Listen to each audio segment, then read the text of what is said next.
नमस्ते सबैजनालाई। अहिले हामी काफल खानको लागि पुरानो यादहरूलाई मेट्दै काफलको रुखमा आइसकेका छौँ र मेरो अगाडि हुनुहुन्छ खड्क बहादुर सेन प्रकाश।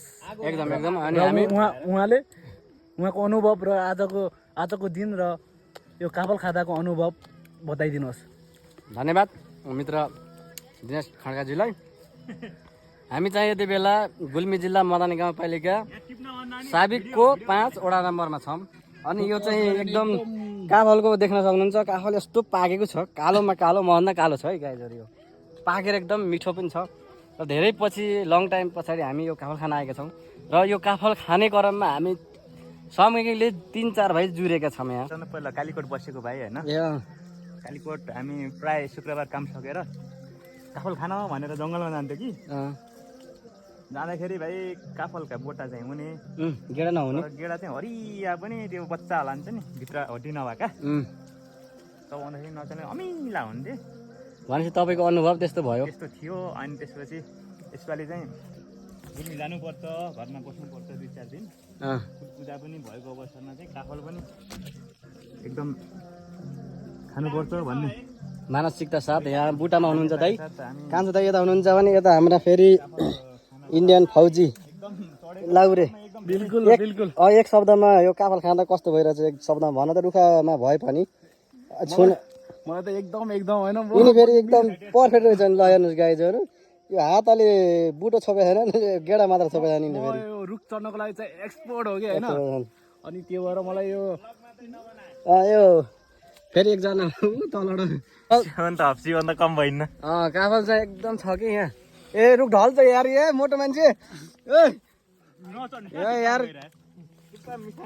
मोटो मान्छे यार माथि गएर। माई गड, रुख ढल्छ हो, रुख ढल्छ दाइ। हल्लिन्छ कि दाइ, हावा चल्छ केही भएन, ढल्यो नि त्यत्रो टाढा। अनि यो के रे, के भन्न लाग्थेँ मैले यार, मिठो छ कि एकदम मिठो कि। ल मिठो रहेछ काफलका गेडा ल सकिसके। म पोहोर साल चाहिँ काँचा मात्र खाएर गएको होइन, छिटो गएर। पोहोर साल काँचा, अहिले चाहिँ पाकेका।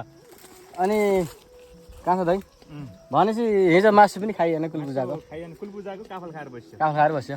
यस्तो अब आफू त काफलको शौकिन मान्छे होइन, काफल पेर्मी। काफल फेरि मासु किन नखाएको भनेपछि हिजो मुम्बईले गेम हार्यो अनि त्यस भएर पनि नखाएको दाइ होइन। मुम्बईले पनि हार्यो अनि बार्सिलोना पनि मेरो सपोर्टर टिम हो, त्यसले पनि हार्यो। त्यो टेन्सनले गर्दा खाइएन। टेन्सन थियो, तर काफल खाँदाखेरि एकदम इनर्जी आइरहेछ कि ए ठाउँ म गएर खेलेको होइन, म जिताइदिन्थेँ भन्ने इनर्जी आइरहेको। त्यो काफल चाहिँ यस्तो छ, यहाँभन्दा माथि अझ मिठो छ तर जान सक्छ। काफल खाएर जानुभयो भने एउटा विकेट हानिदिनुहुन्छ कि। एउटा विकेट आज दादा अहिले बे गर्नुभयो होइन, अब विकेट एउटा झार्नुहुन्थ्यो। एम्पायरलाई किनेर भए पनि विकेट हान्नु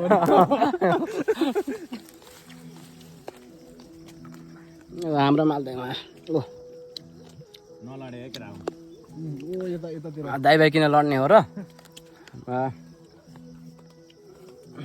यो गाइजहरू यो काफल टिप्ने हो, खाने हो। टुप्पामा जाने केटाहरू अघि त बामी सर्नुहुन्थ्यो दाइ त साल्दै त। पछि दिए जी सक्यो देखायो दाइले। इन्ट्रेस्टिङ भएन के? इन्ट्रेस्टिङ, काफल इन्ट्रेस्टिङ छ भाइ यार। हाम्रो ब्लगमा होइन एकदम होइन धेरै लाइक सेयर अनि भ्युज अनि सब्सक्राइबहरू सबै आउनुपर्छ है।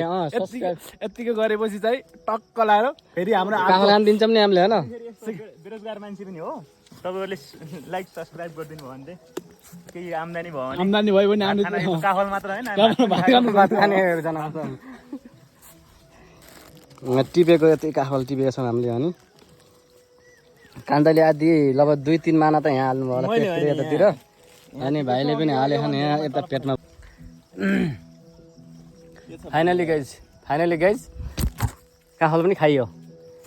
यो समयले जुराएको यो एउटा अनुभव भयो र हामी साटासाट गर्न पाइयो। रुखमा बसेर भए पनि आफ्ना ती तिता मिठा दुःख सुखका अनि अनुभवहरूलाई समेटेर, पुरानो यादहरूलाई समेटेर एउटा सानो स्मरणको लागि एउटा छोटो मिठो भिडियो गराउन सक्षम भएँ आज। म भाग्यमानी हो गाइजहरू है यो विषयमा। यता कान्छो दाइ अनि यता भाइ अनि यता यो सौभाग्य जुराउनेमा यता यो साल्दा हुनुहुन्छ। अनि काफलका गेडा यी गाइजहरू, वाओ माई गॉड यस्तो यो त अनि कस्तो रह्यो अनुभव कस्तो सि- रह्यो सिनेमेटिक शब्द अङ्ग्रेजीमा जाओस् न सिनेमेटिक ल हामीले भलक नगराए भए एकदम अझ धेरै टिपिन्थ्यो होइन डिपेन्ड छ यो भलगले पनि भलकले गर्दाखेरि मुखतिर गइरहेको छ है